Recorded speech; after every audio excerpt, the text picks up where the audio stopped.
sarapan 8 ribuan, murah banar. Masih ada sekalinya di zaman ini tina.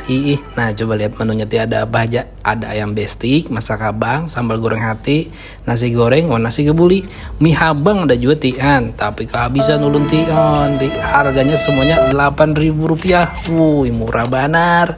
Di sini ada juga aneka gorengannya, one pentol goreng. Nah, ulun takut ya kan jam berapa bukanya? Lagi jam 6.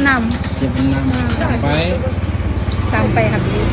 Jam 11 Alamatnya di Jalan Pengambangan melewati Tugu 9 November, menyeberang jembatan ke arah wisata Kampung Hijau, sebelah kanan tiadaan. Juga si Diniti buka catering juga, namanya Mama Najwa. Nanti amun masalah rasa katuju banar.